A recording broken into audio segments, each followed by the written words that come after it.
Aujourd'hui, nous allons définir la valeur moyenne d'une fonction continue. Pour ce faire, vous serez chauffagiste.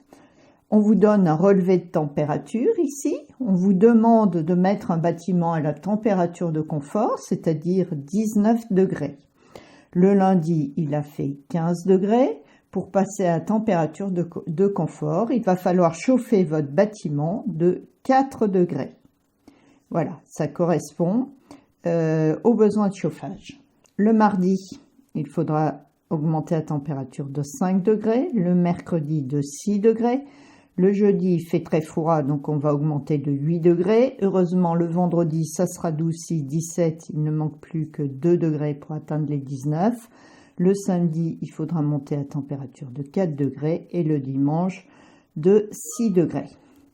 Si je souhaite connaître en moyenne de combien de degrés il a fallu que j'augmente ma température, ce qui correspond en gros aux besoins de chauffage moyen du bâtiment, eh bien j'additionne ici tous ces degrés, 4 degrés à chauffer le lundi, plus 5 le mardi, plus 6 le mercredi, plus 8 le jeudi, plus 2 le vendredi, 4 le samedi et le 6 le dimanche. En clair, il a fallu que j'augmente ma température d'à peu près 35 degrés. Sur combien de jours? Sur 7 jours.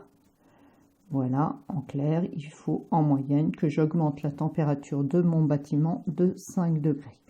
On peut l'écrire ici.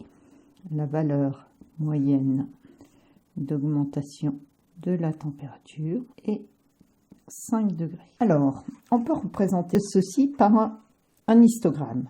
Donc ici, on a le nombre de jours et ici, le nombre de degrés. 4 degrés le lundi, 5 degrés le mardi, etc. Alors, si on regarde bien ici, mon unité d'air, elle correspond quelque part à mon besoin élémentaire de chauffage. 1 degré durant un jour. Et les 35 que j'ai ici correspondent en fait aux 35 petites unités d'air qui sont là-dedans. J'ai 35 unités de chauffage de 1 degré pendant un jour à répartir en 7 jours. Eh bien, c'est en moyenne comme si je chauffais de 5 degrés par jour. En clair, l'air qui est ici grisé est la même que l'air de ce rectangle. Le souci, c'est que vous êtes muni d'un appareil enregistreur de température en continu, donc votre relevé de température, vous ne l'avez pas sous cette forme-là, mais vous l'aurez certainement sous forme d'une courbe. Et là, pour calculer la moyenne, on est un petit peu mal, parce que là, il y a une infinité de valeurs, ici, alors que là, on en a avec 7, et divisé par quoi? Là, ça va pas être évident. Et c'est là où le sens de ce qu'on est en train de faire va nous sauver. En fait, qu'est-ce qu'on a fait? On a calculé tout à l'heure le nombre ici de petites unités d'air qui correspondait à un besoin de chauffage de 1 degré pendant un jour. L'air de ce rectangle ici est 35 comme l'air ici qui est situé dans ces barres. Voilà. Eh bien, pour la température maintenant, on va raisonner de la même façon. Mes besoins de chauffage correspondent ici au nombre d'unités d'air qui sont situées sous la courbe ici. Or, je sais calculer ce nombre. C'est tout simplement l'intégrale partie de 0 jusqu'à 7 de la fonction dont la courbe est définie ici. Donc de f de x dx. D'accord?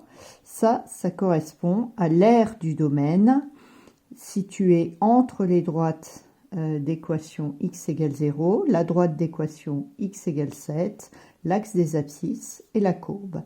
Donc ça correspond très exactement à mes besoins de chauffage. Alors cette intégrale, je l'ai fait calculer, ça fait donc 30,81. Ok, et il me suffit plus que de diviser ces 30,81 qui correspondent quelque part à mes besoins de chauffage par 7 jours. 30,81 que je divise par 7 pour obtenir une élévation de température moyenne d'environ 4,4 degrés. Donc pour avoir exactement les mêmes besoins de chauffage que dans cette situation réelle, eh bien je pourrais considérer une élévation de température moyenne de 4,4 degrés. Voilà, en clair, l'air qui est situé sous la courbe ici, là, eh bien c'est la même que celle d'un rectangle de largeur 7 et de hauteur 4,4. Donc,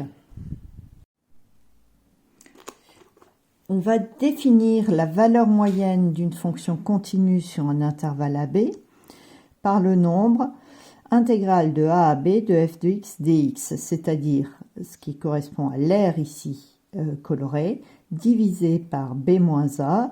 Et b moins a, qu'est-ce que c'est? C'est tout simplement la largeur du rectangle. Et ça va nous donner la hauteur qu'il faut donner à ce rectangle ici, pour que l'aire du rectangle soit la même que l'aire sous la courbe. Nous avons vu cet exemple bien évidemment sur une fonction positive, c'est-à-dire entièrement située au-dessus de l'axe des abscisses.